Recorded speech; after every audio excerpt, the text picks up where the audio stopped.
Bonsoir, bonsoir, bonjour. C'est Congo News 24. Bande Konanga, comme toujours avant de commencer notre émission, nous disons merci à Dieu. Nous disons merci à nos chers abonnés et téléspectateurs qui nous suivent partout dans le monde et en RTC. Bande Konanga, soyez les bienvenus. À la une, chers téléspectateurs, on va commencer cette émission Bandeko avec Ozoleka na Rutshuru.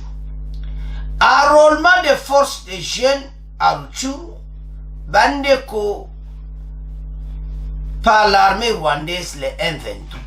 Donc, enrôlement moko forcé, bana wana bazo résister. Boko yokane bako reporter. Pression FARDC et ça m'a cassé. Alors, maye les siliban. Alors, Bandeko toza la connecter, peut-être qu'on développe mon émission là-dessus. Deuxième point, chers téléspectateurs. Les FARDC sont repoussés ce dimanche 13 novembre l'armée rwandaise à Kibumba. Tout ça qu'on repoussé Bango Kaka. Tout ça qu'on est malembe.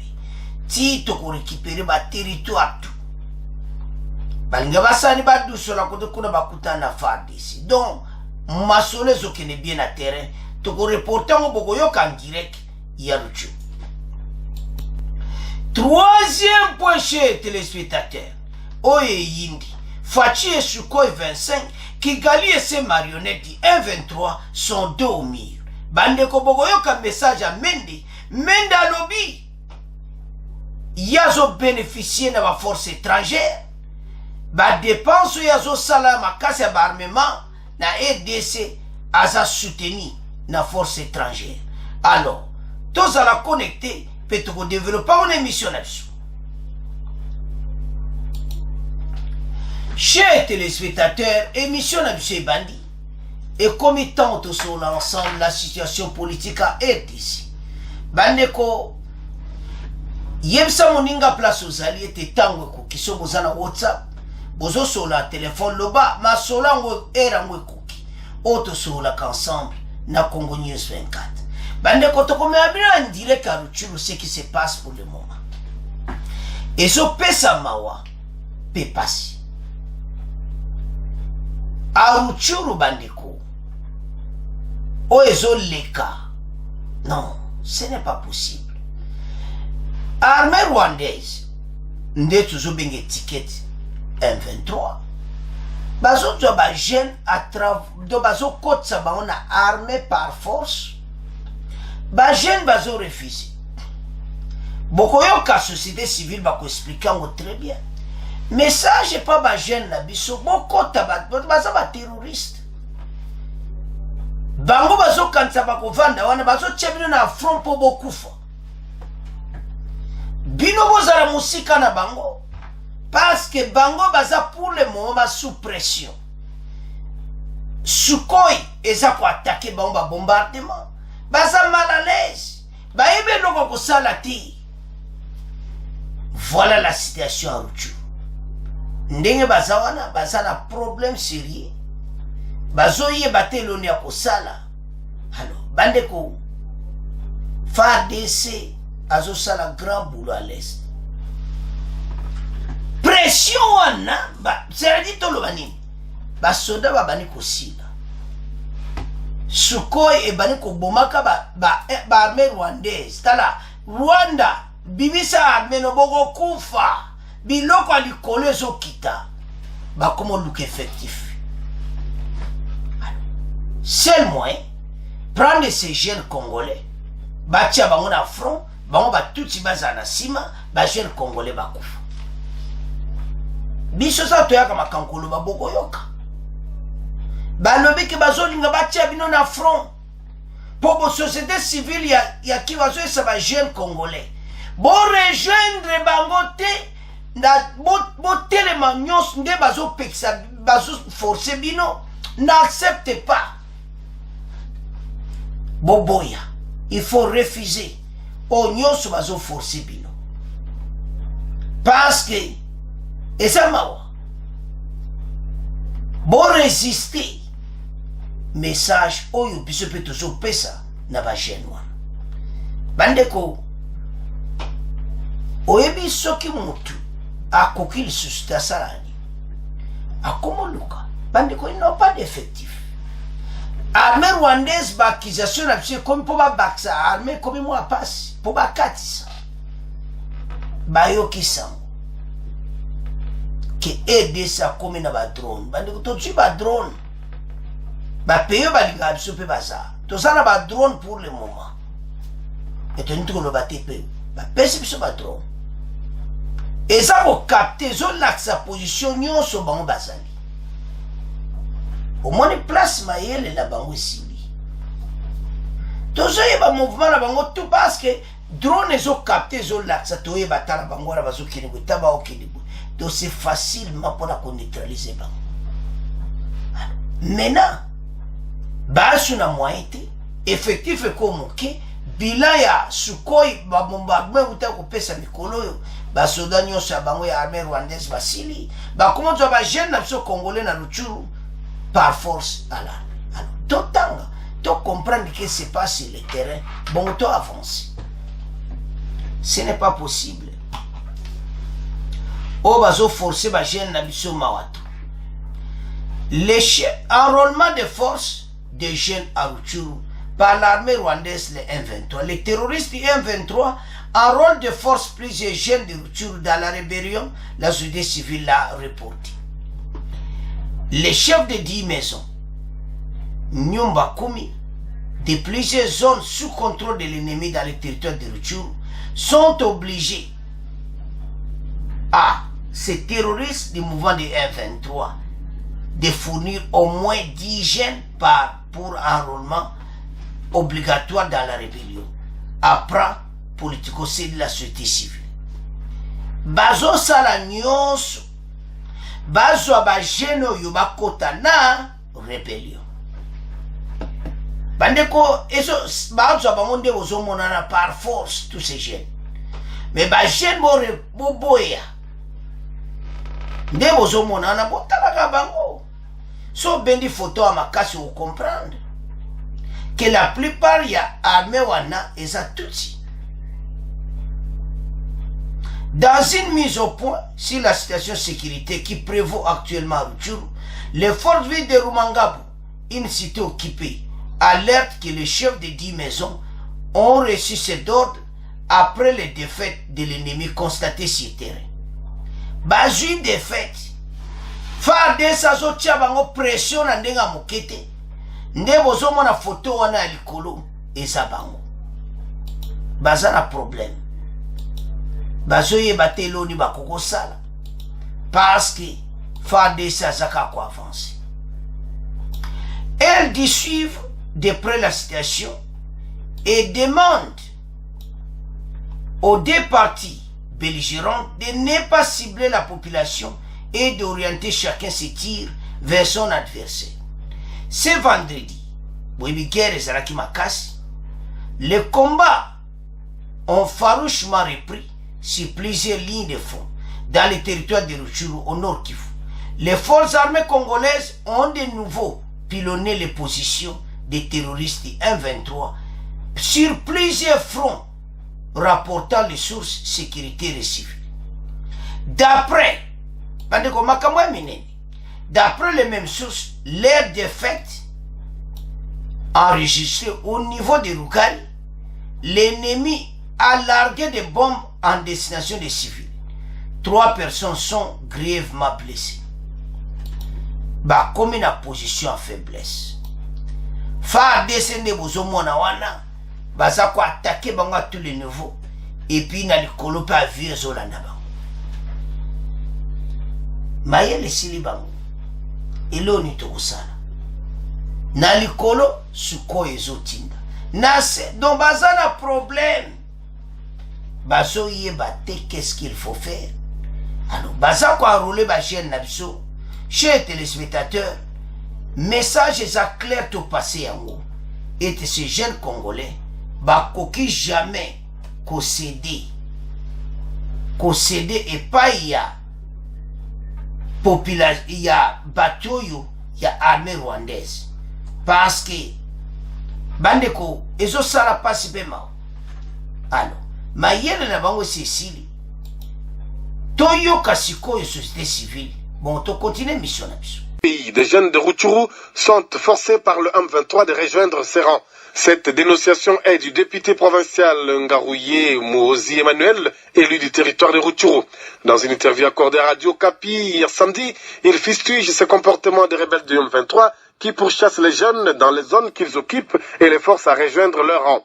Tout en appelant toute la nation congolaise à la solidarité, Ngarouye Mouozi Emmanuel demande aux jeunes de Rutshuru de ne pas céder à ces manipulations. On l'écoute au téléphone de Pierrot et la Mégie. Je suis alerté depuis ce matin par la population du territoire de Rutshuru dans les zones contrôlées par les terroristes du M23, et particulièrement dans les groupements de Busanza à Pahimavuba, à Kiringa, dans les groupements de Bukoma, à Kahunga et à Bwironde, et dans la commune de Rutshuru, particulièrement à Mabungo, et Mapendo et les environs. Ces jeunes sont forcés, sont pourchassés pour les recruter de force dans les rangs de M23. Et les jeunes sont vraiment très inquiets parce que ils ne sont pas d'accord, ils ne sont pas prêts à coaliser avec ces mouvements criminels. Ainsi, je recommande à nos jeunes de continuer à résister et à hausser les taux malgré qu'ils sont pris en otage, de refuser d'appartenir à ce mouvement criminel qui ne veut que les exposer à la mort. Fini en appelant toute la population congolaise à la solidarité. Oh, l'heure est grave. Tolandi wana société civile azolo ba clair ba bazo forcer ba jeune. Mais message de ba pesi bango ça clair, ces jeunes ozolanda mission. Kolanda batwana ti. Botika ko suivre kolanda bango. Batwana baza ba terroriste ba bato yo balinga ba boma bino ndembo loki société civile à lobby. Parce chez Congo News 24 on reporte oyo ba lobby oyo bako. Tolandi biso nyonso clairement ete bazolinga batia bino na front pour bokufa. Bokite parce que bande konde tolandi ils sont en position de faiblesse. Baza sunelo osate ils n'ont pas d'effectifs. Ba jeune wana banga ba ils sont par maison. Ba pesa bango 10 en bauta. Les 10 maisons faut ba pesa bango batu. Ba kota. Bazo ke na chaque maison à Rumanga. Parce ba sura elogote. Ba comme kutu so fa de ça larguer bombe bango ba du ba bombe ali bazo larguer na basivi. Basa kopanzana. Chers téléspectateurs, toujours gagné guerre oyo. Bisonde to telema. Bazali sur la force mon côté. Seul moyen pour na bango ezani. Et commis ba recruter ba jeune par force. Jeune garçon refusé, boya résister, ba osa le lokoté. Makambo nyonso eza suivi o nyonso ezosala na epa bozali bayebi yango. Ce sont les atrocités, impunity. Makambo nyonso mabe baosala ba jeune na biso boko forcer bango na armée pona pasi bozali suna batu ti epi toko vide bino batu tu wana na Rwanda wapesa bino effectif akotindi su effectif wana ti. Voilà la situation que nous avons. Pays eza na mobulu bande koto telema pour notre pays parce que situation ezali na ndenge ke to regretter peuple wana o akangami na Rutshuru ba ese bango tu babima mais basa na choite batika bandako na bango mais Rumanga ba place ebele za déserté guerre ezo continue et ba jeune ebele to senga bobima parce que suko ezotinda ba bomba likolo M23 bazo si l'effectif yango bazo zwabino na makasi. Alors résister ndeto landi société civile il faut résister na nyonso bazo forcer bino bande ko botala c'est qu'ils commettent des atrocités comme ça qu'on doit ba jeune ko forcer bango et liberté à mutezati. Alors maintenant soto otala makambabui FARDC bendele koyate bosale fo bobenga na batu Le temps où ils s'organisent autrement. Mais tu es basé sur un temps aussi. Ils ont tout perdu. Les Congolais, bon là n'a faut discuter. 1-23 ba ko za défaite na bango. Ba quoi ko résister te. Toza na ba drone. Toza na likolo to mona bango. Baza na problème. Y'a honte ça va Congolais, il est temps. Ensemble, nous allons vaincre l'armée rwandaise au bazunga ba occuper mboka na biso. So tali armée wana balobi étiquette il y a 1-23 balati ba bango nyonso baza batuti. La majorité. Ce n'est pas possible. Otiki mboka na bino bozo ya na mboka na biso. Bozo commettre l'atrocité. Bozo menacer ma maman ne peuvent même pas aller au champ. Et maintenant, tout ça la guerre. Mais auto bengango RDC Rwanda. Bango sko bazo recruter. Taba yo ki biso to recruter. Mais biso toujours forcé de biso bazo ya volontairement. Bino bozo ba jeune na biso bozo forcé ba porter armée. Moki les autres à la bino. Alors, bande konanga. Tokomo tika premier point na bino. Tokomo ki na deuxième point. Bande ko la situation au fond. Point Oyo, on va parler na Oyo le cassé dimanche à Rutshuru. Armée rwandaise et ses alliés baluki tout bakota na Nyiragongo. Potolo bake bato bazokuta Rwanda bakota na côté frontière na Nyiragongo. Ils ont été repoussés. Bazuba biloko na bomba masasi penda. Et l'élina population pena bangi ba sozala tozo batwanguna banga bakota. Frontière côté na Nyiragongo il faut ba surveiller très bien. Jusqu'à la frontière à Rwanda. Bazoluka tout bakota côté Wandon. Osomona. Ah, ce sont les premiers qui vont dire oh, voilà. Et ça bissoté. Les Rwanda azosala nyonso a concrétisé balkanisation. Chose autre, que ça ne se fera jamais dans notre pays. Vous n'aurez même pas 1 centimètre de la RDC. Obo ça les en veut et nous sommes déterminés. Toujours na pas souka. La mer même dans lobby. Ba force étrangère baza sima ya Rwanda. Mukoyo kabandi. Eza somo.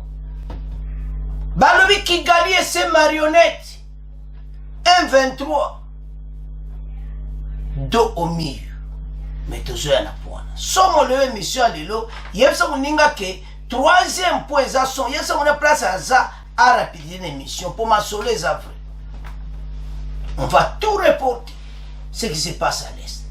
Alors, Tozonga n'a pas ils ont tenté de traverser la frontière rwandaise, côté na RDC, illégalement, comme d'habitude, incursion à Bangoto Frénéon. L'armée rwandaise et ses alliés, soi-disant les M23. Alors, bande kozo sala pasi. Comment on a comme bateau bisoto yambaki. Bateau tungato zanabangobi.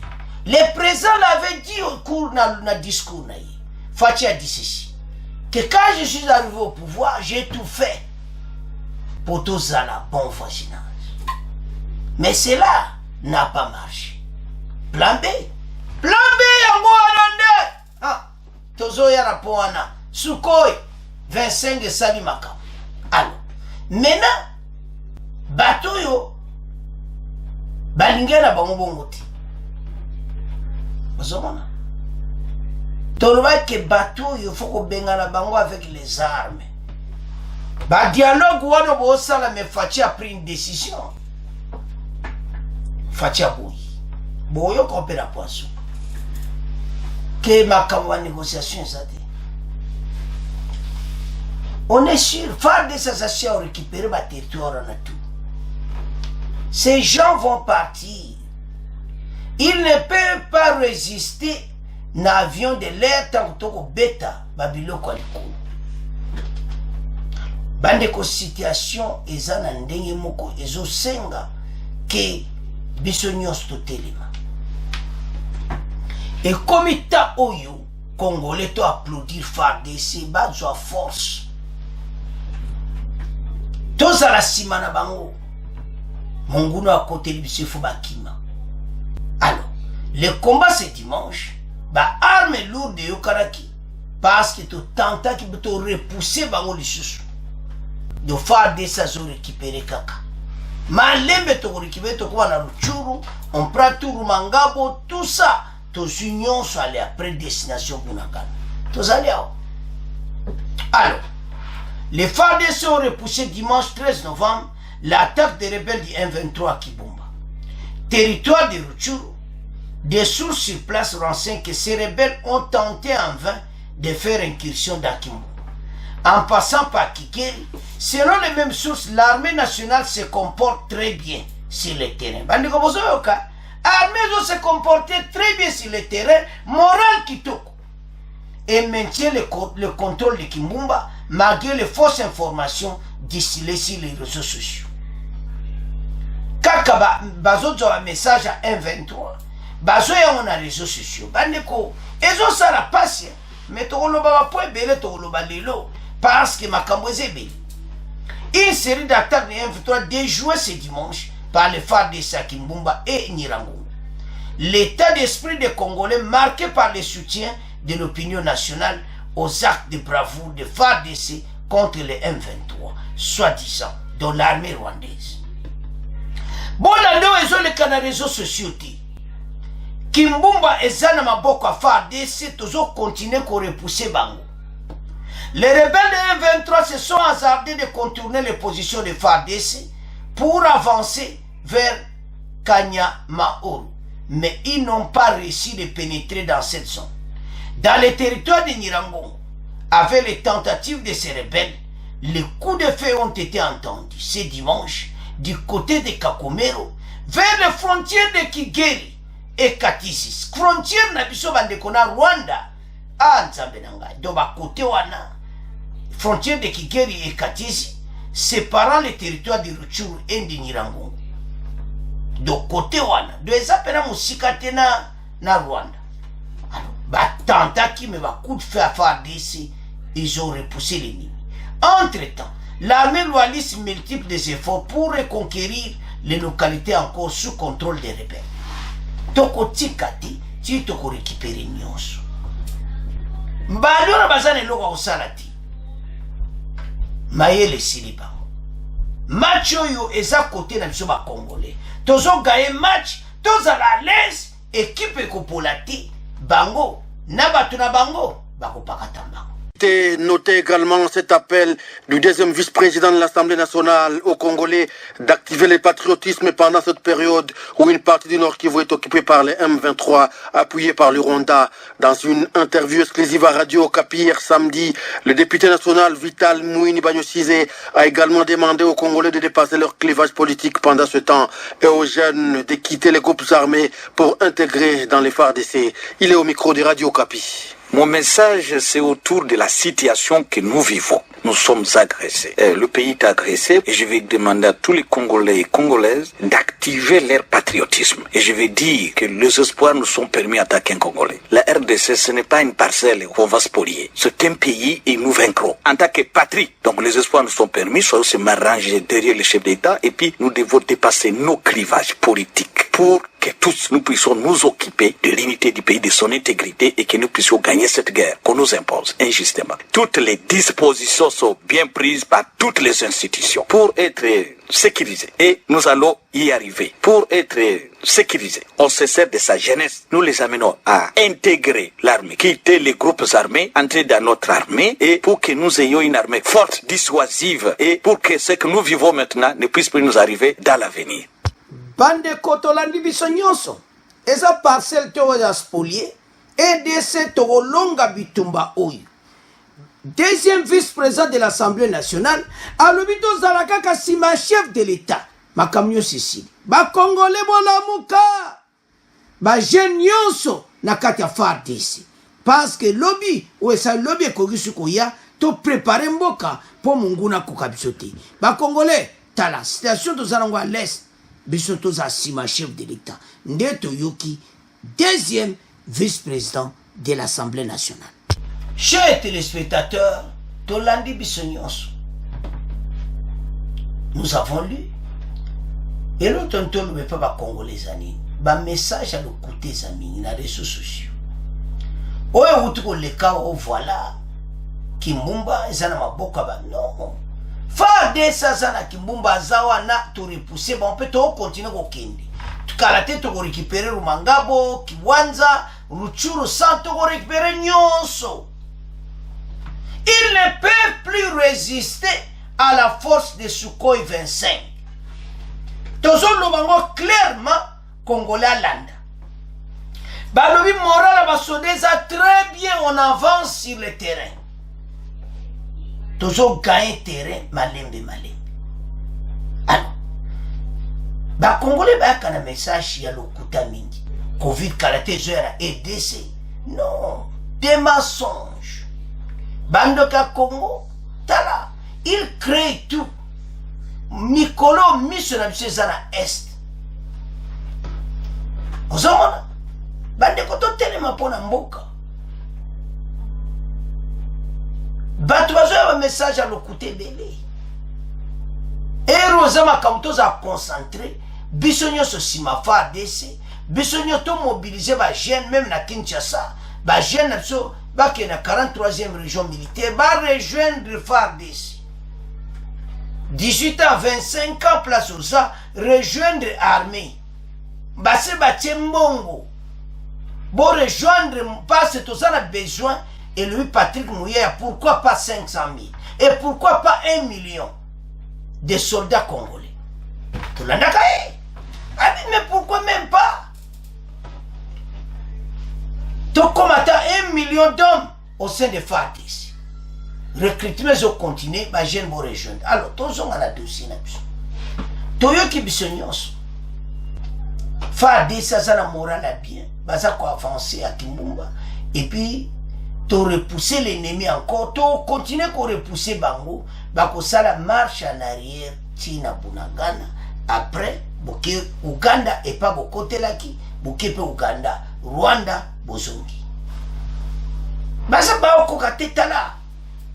Bae bandima kite position oyo biso zana ngo ba mona lokola ndoto rêve o biso kaze kope ko simba ti kope na balkanisation 0 1 down vous avez la place ti bande ko ba mekambo kana biso kala mais pas maintenant nous totiens la bino ya ngola be mission Bolandi radio na Kinshasa très bien. Ils sont bien reportés. Basoda moral les a kitoko. Toza ko avancer. To replier côté wana et puis to ko attaquer bango bazonga. Donc toza ko repousser ba. Mais aucun message sur les réseaux sociaux qui coûte de faire des coups de babotol qui arrête tes mensonges. Et ce qui est le grave, un Congolais a sa l'émission. Oh, Makambo, Babotoli Mboka. Et vous allez nous dire que c'est au milieu du village de Makambo, de Yosa Rwandais, Congolais ou bien comment? Parce que les Rwandais sont menacés. Ceux qui sont directement pour Mboka. On n'a qu'une seule armée. C'est FARDC, on n'a pas une autre armée. Nous devons être derrière notre FARDC. Bende le koyati, to bengana bangonde to yoki va repousser bang. Voilà le message. Moral au front FARDC qui toko y a des avancées. Boba za okanza. Que ma solango ko sala ma balkanisation batikali naso. Nous allons vaincre cette guerre. RDC Rwanda. Parce qu'il n'y a pas la rébellion en armée rwandaise. Bokoyoka, na po asuka. Oyo balobi. La mer men de pena nyati ba po na pena. Alors, bandeko, ce qui tozotala. nde tolandi wana moral ya FARDC eza pena kitoko. FARDC aza na soutien bacongolais, bajeune ebele bazorejoindre ya arme ezopesa bango esengo parce ntango oza ebele bokoboma monguna très bien parce tokozala ebele bango bakoka ti nde baza bakovivre yango mpe bakomona koma ndenge tokobeta bango biloko mpe bakoyoka yango nde baza na mayele esili bango bazoyeba eloko akosala te baza wana na Rutshuru nde tola na premier point baza sous na effectif te bakomi kozwa bajeune congolais force bakota na kati ya armée rwandaise M23 mais ça ne se fera pas bayebisi bajeune wana basociété civile barésister. Alors voilà situation toza nango FARDC au front azokende na ye bien masolo eza bien kala te tokobotola on va récupérer ba territoire nyonso nde tolandi wana. C'est à ce point tokomotika deuxième point tokomokende na troisième point. Chers téléspectateurs, point na biso oyo tokodivise yango à peu près na 3 parties. On va parler d'abord il y a le respect oyo bapesi RDC. Bandeko bokoyoka Fachi et Sukhoi 25, Kigali et ses marionnettes dos au mur. Donc ndenge bazawana bazana problème depuis parce que il ne s'attendait pas à ça. Basuki kimbala moko bamona de Sukhoi ezokita basu mbongo yo wapi. Respect kuti parce que toko vivre ensemble était sans respect moko boui bango bazali komona supérieur mais cher bandeko na ngai chers téléspectateurs les 2 avions esali impact oyo nanga tozomona te même na kati ya terrain même na niveau ya FARDC ndeko mo atuni mais il fallait qu'on bombarde ka chaque jour te koyeba ba position ba bazali Sukhoi mataka na minute ali ba ezongi na sa maison place to bombaka place ba bomba ngo oyeba te kaka na kati aéroport mo oyeba place basati parce que tant toza nango eza tamabe parce que l'avion est là or et pas n'importe toujours battre toujours bête on a un moment moko kaka ki indi et comme tato bête ni to bête ba mokolo wana donc vendredi et samedi ba bombardement salame à Osaka na on lelo calme FARDC zo bunda na terrain sans Sukhoi bongo lobby ba ko zwa biloko na bango to ko avancer malembi pe ba ko mona yango. Alors émission lelo boko yo katoko tiela no d'excel. D'abord comment Kigali et ses alliés dormi. La mère mende ya lobby ke makamboyo e banda kala depuis 96.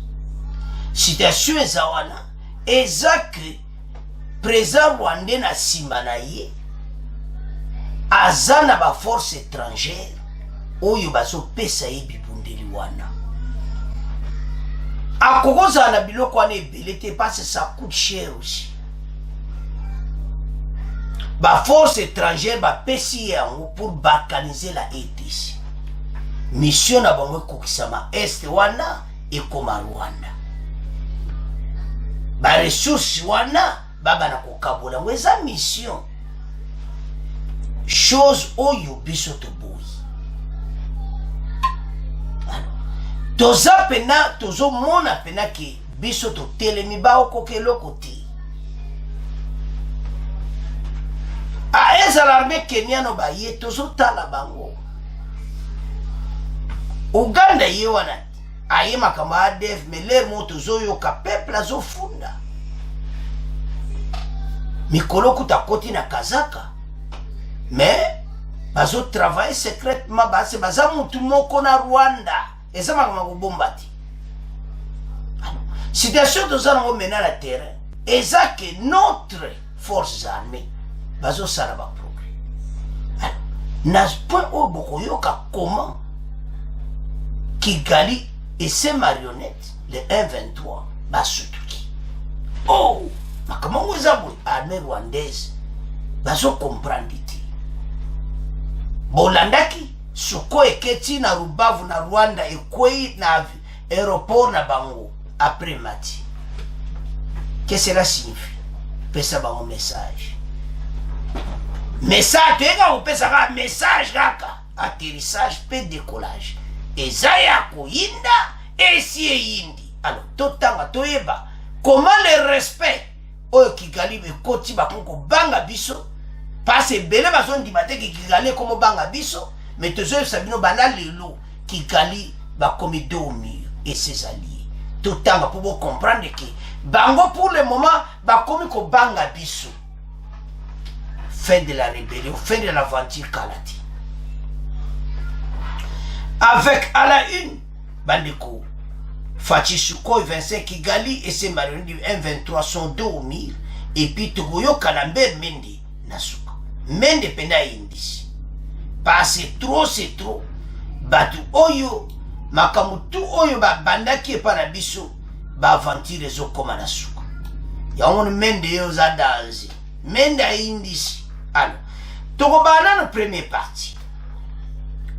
À la une, la photo d'un avion de chasse Sukhoi 25, les SOF international pose ces questions. Comment exister là où il n'y a aucune considération? Comment rêver d'être ensemble sans le respect de l'autre? L'arrivée de deux avions de chasse de marque Sukhoi 25 dans le ciel du Nord Kivu, où sévissent les groupes armés, n'a-t-elle pas soudain transformé les rapports de force et l'état d'esprit des populations? Écrit le confrère pour qui c'était un début. Les guerres du Congo ne datent ni aujourd'hui ni d'hier, rappelle le SOF international. Citant le dernier discours à la nation du chef de l'État Félix Tshisekedi, la question aujourd'hui, écrit, est de faire plonger dans ces guerres et de leur trouver des solutions définitives. Situation zango lelo eza que toute décision pour la libella pour makambo yezonga lisuti ba M23 monsieur ya lisuti na mboka na biso. Alors réformer l'armée. Ma solo kitoko yesa moninga soboza na téléphone loba wa makambo eza minene benga ye loba ya mbango na Congo News 24 dimanche à lelo eza so. Des avions de chasse à Goma, mixage et brassage rejeté au Parlement. Voilà tout le monde. Mais avant même de kende, la décision à Parlement, parce que Bogoyoka peut au Parlement, si bien infiltré Rwanda. Bogoyoka. Alors, Toyoka na le premier parti. Ndenge nini balobe ke photo de solution moko définitive. Bon, to avancer l'émission. La une de la presse, cette semaine à Kinshasa. Inspirer le respect.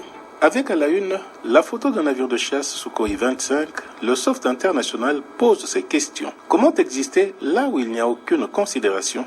Comment rêver d'être ensemble sans le respect de l'autre? L'arrivée de deux avions de chasse de marque Sukhoi 25 dans le ciel du Nord Kivu, où sévissent des groupes armés, n'a-t-elle pas soudain transformé le rapport des forces et l'état d'esprit des populations? Écrit le confrère Ouki, c'est un début. Les guerres au Congo ne datent ni d'aujourd'hui ni d'hier, rappelle le SOF international citant le dernier discours à la nation du président Félix-Antoine Tshisekedi. La question aujourd'hui, écrit-il, est de faire une plongée dans ces guerres et de leur trouver des solutions définitives. Des avions de chasse à Goma, mixage et brassage rejetés au Parlement, le quotidien La Tempête des Tropiques jubile. Il affirme que Kigali et, je cite, ses marionnettes du M23 sont désormais dos au mur. Après l'appel à la mobilisation générale lancé par le chef de l'État congolais Félix-Antoine Tshisekedi Tshilombo, écrit le journal, les choses s'accélèrent sur le terrain au Nord Kivu où sont déployés des avions avec l'option de neutraliser l'ennemi.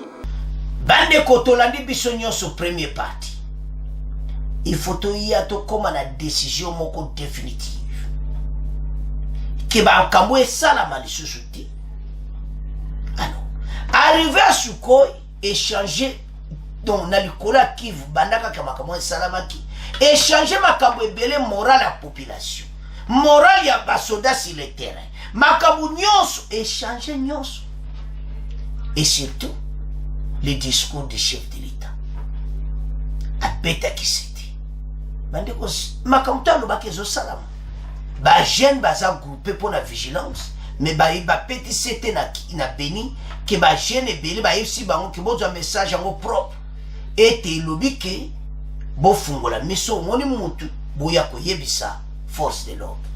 Donc mutu motele bino ke o maloba wana eza bobo ba changer mano pour pas la biso manipulation des mots. Makama chef de l'État ba changer. Alors maintenant le respect koti ba Rwanda ba ndimete ke biso ko zana des avions. Alors, qu'est-ce qui s'était passé? Côté la bango, oika ke, ozana mi mongo mona ke position mo a faiblesse. Mbala moko, masta surtout que le aju yango wapi? Aju yango wapi? Masole kozana terrain. Donc, on répond à terrain qui n'a aju yango wapi. Biloko a moto wa bombe zo kita boko mona. Ils vont fuir.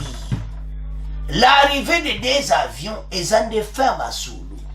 Oh, nyonso bozo mona wana etika no kakaboui. Kalate. Nous allons bombarder partout.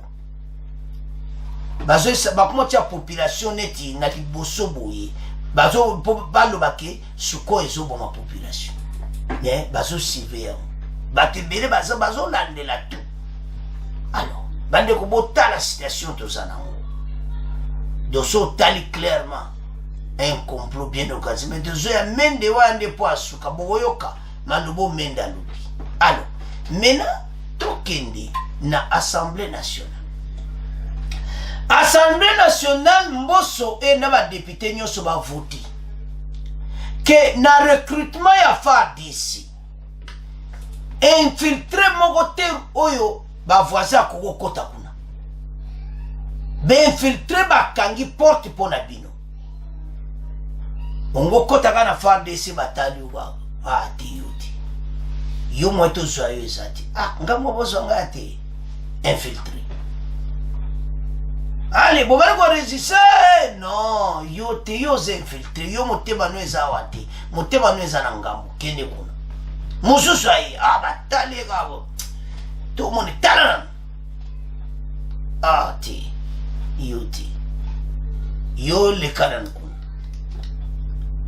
bazako ba okota te bo kabisa to lobiti ba pekisi bango ba kota te pi ba lobi jeune yo soso utara groupe armé a okota te ba jeune wana ba kenina DDRC d'abord après parce que kuna na kati ya ba groupe armé ba yebi na monpoani basalibo balobi les erreurs du passé to doit leçon siko biso ba tout le makamoto to loba bokoyoka Assemblée nationale que les erreurs du passé ko sala mali sujuti to tanga peto yoka bon to avancer. Alors le quotidien la tempête bandeko ndeto landi wana. Et comme maintenant l'Assemblée nationale, dans le quotidien Les Phares, l'Assemblée nationale ferme la porte aux infiltrés dans les phares d'ici, la police nationale congolaise et les services de sécurité. Selon ce quotidien, la plénière de la représentation nationale a chaleureusement accueilli la recommandation de son bureau en rapport avec tout mixage avec des groupes armés, mieux les terroristes du M23. Cette plénière ajoute les phares, aussi invité le gouvernement à décliner toute négociation avec les terroristes du M23 quand cela ne chuchote dans certains cercles de la communauté internationale. L'on croit avoir expliqué les confrères que le sursaut patriotisme observé au palais du peuple s'inscrit la droite ligne du message du chef de l'État à la nation le jeudi 3 novembre 2022. Alors, bandeko toyoka ndenga Assemblée nationale banyati c'était bon to continuer mission la biso. À Kinshasa, siège des institutions, poursuit la tempête des tropiques. Les députés nationaux tapent du poing sur la table et s'opposent au mixage et au brassage des unités issues de groupes armés. L'expérience du M23 aura servi de leçon.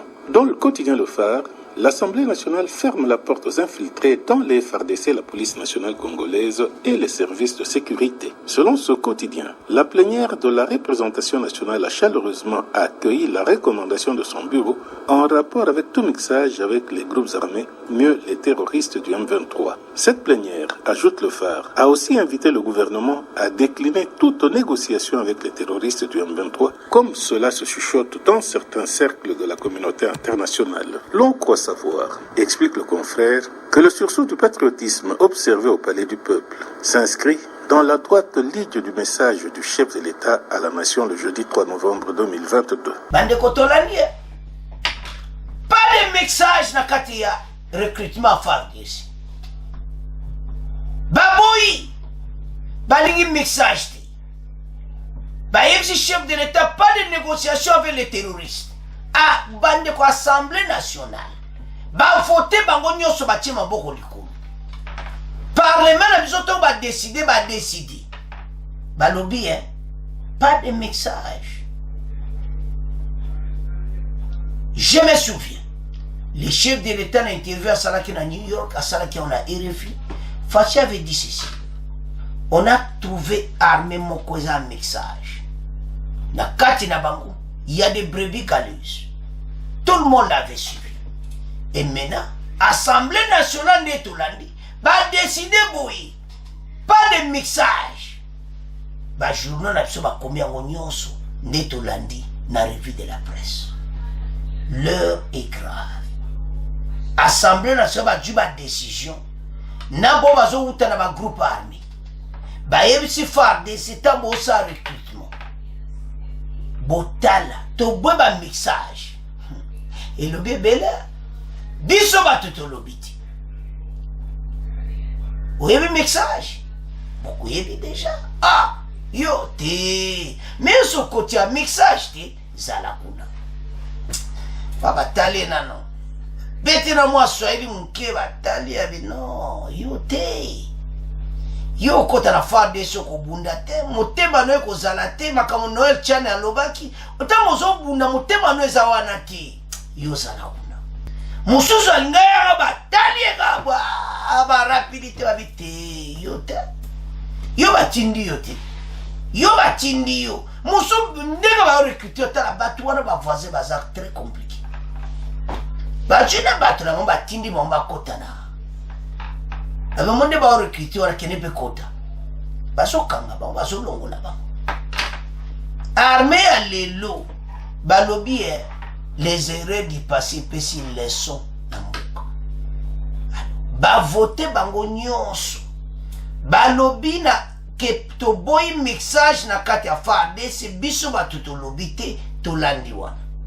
Alors, maintenant, ils ont dit encore au chef de l'État que ameka kondima dialogue na ba terroriste.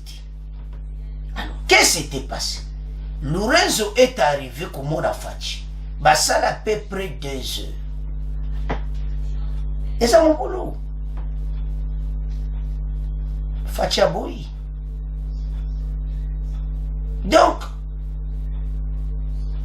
à lobby moi été pas de dialogue. To pesi bango opportunity. Message to lo baso ke na chaîne na biso ya RD Congo Basango télévision na chaîne wana okoyoka makambo na zoloba na pesa ki ngukuna okoyoka tina salama za ko expliquer. Il n'y a pas de négociation. Chef de l'État a eu un message à l'Assemblée nationale. Enfin, chef de l'État il est passé à l'Obaki Ango qui a négocié na bangoti. Communauté internationale bazana sima ya batuo yo. Bazolinga fatiandi ma négociation na ba terroriste oyo poto zonga le même système. Et vous vous souvenez les erreurs du passé. En 2013, 2014, ex-président Kabila, sous pression à la communauté internationale, ex-président Kabila avait accepté que bateau M23 va quota na kati armée. Et qu'est-ce qui s'était passé? Fatia est na pouvoir, tu comprends que colonel, oh, nga colonel, bo na zaranga rwandais. Oh, osano rwandais, olongwe na yo na longwe na nga, déserté. Motunyo sa masu. Sikoyo baboyi message.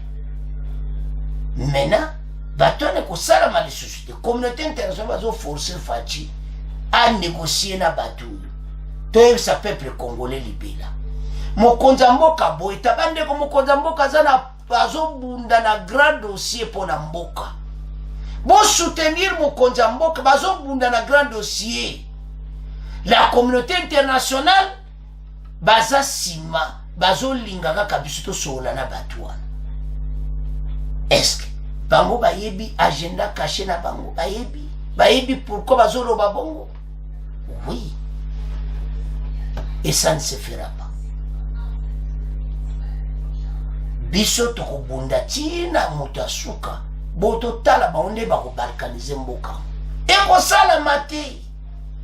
Ce qui se passe à l'est et ça a déterminé boudé dehors tous ces terroristes va quitter Rutshuru, Bunagana, toutes les Rumangabo, partout où ils sont, qu'ils quittent Bakene Rwanda. Alors, biso toko gagner match où Congolais telema pona mboka. Maintenant toujours le cas na Mende. Tuguto yokawana. Le respect oba perception de basukoi wane yaki bandimete toko ozo yamu. Wana première partie, comment aider cette position au yubango ba komi do au milieu. Deuxième point, to landi wana Assemblée nationale ne ba kati, pas de mixage au sein de l'armée. Et maintenant Lambert Mende yene mutasuki simasolo oza point suka. Non, Lambert Mende nzamba pambola yo. Alobi nazo loba même depuis Lumumba. Alobi aza lumumbiste avant même abanda lo makambo na ye. Alobi makambo e banda kala. Yazaki porte-parole à ex-président Kabila. La même a dit ceci, qu'il y a des forces étrangères qui sont derrière le président Kagame. Rwanda a koko résisté naba harmonieux à fournir oya pesi yemo koko kanangote. Il y a des forces étrangères baza sima ya Rwanda. Quelles sont ces forces étrangères? Point d'interrogation. Et ces communautés internationales boyebi ba force étrangère wana. Menda lobi ke bango bazo linga kaka ba balkaniser mboka na biso, ba piller ba richesse na biso, baza sima ya Rwanda, ba yepo ba zo ba richesse na biso, po ba kabola mboka na biso. Lambert Mende à haute voix. Ba tune na ba journaliste baza kebeli. Soto za na ba courage aboui kitoko, mboka kitoko. C'est l'autre au senga. Le patriotisme côté pas ba congolais. Bandeko, ndebola na premier point, le patriotisme côté ki makasi. To yoka, oyo Lambert Mende alobi. Bongo to avancer l'émission na biso. Toko tanga et puis toko yoka. Les bi-hebdomadaires, le maximum enfin s'intéressent à cette guerre d'agression et reprend cette déclaration du député Lambert Mende au Malanga. Le Rwanda s'est mis en tête du pouvoir, vivre sur la bête. C'est, selon le journal, une déclaration faite devant les journalistes ivoiriens.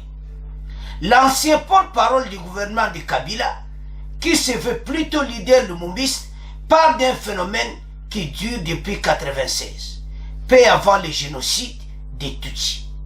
Mende reporte, les bi-hebdomadaires assurent que derrière Kigali se dissimulent de plusieurs puissances étrangères, bénéficiant du pillage des richesses minérales congolaises parce que, relèvent les députés dans le journal Le Maximum, l'armée rwandaise à elle seule ne dispose pas de moyens suffisants pour faire piller l'importante armée de la RDC.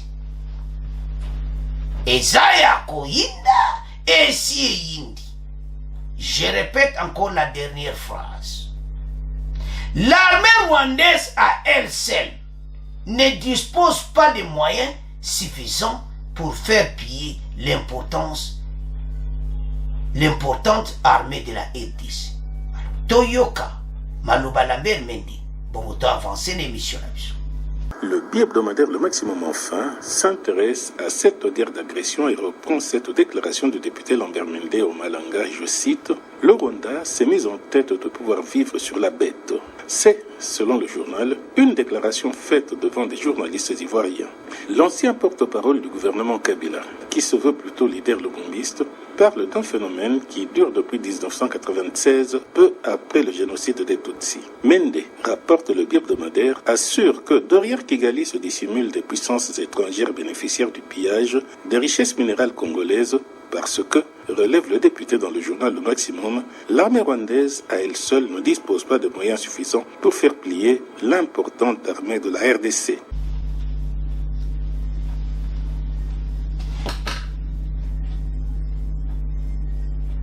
Chers téléspectateurs, Tolandi Bissonyoso Malobaya Lambert Mendy. L'armée rwandaise va cause na makasi wanati ya ko désarmer FARDC. Bakanwa makasi wana oyo bamba zwaki. Yango pezo za l'épuiser. Alobi que ba force étrangère bazaona pour bayiba ba richesse naturelle la biso. Eza mission eyebani. Eza na boba batami sima ya Rwanda. Communauté internationale faut ba dénoncer ba nani wana baza sima Rwanda. O bazo pesa ye ba force wana pour ba déstabiliser mboka na biso.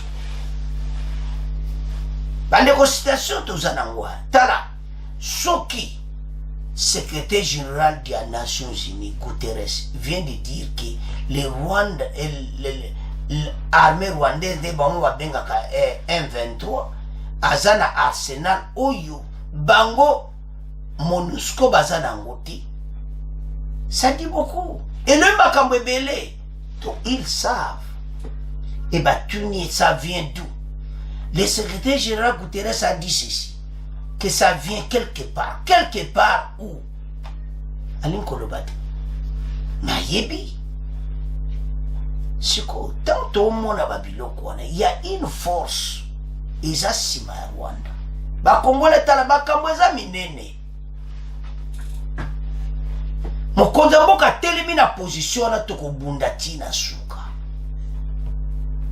Basolinga bakabola mboka na biso Ba force régionale au Baye, FARDC 1, Misuka, Azo Fungola, Azo Talabangu, O armée Kenyan, O Bouenabouy.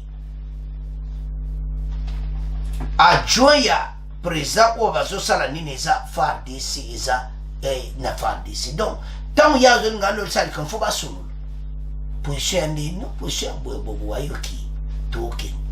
Soit les cabas clarté, Bakumona, tous à la l'aise.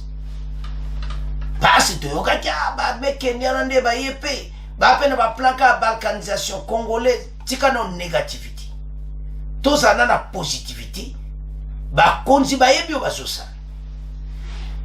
tout si on a des informations au kuta ba consommer réseaux sociaux voilà M23 boto liboya boto tout si on a ndaka biloko la boza lokola Lambert Mende il faut loba pona mboka.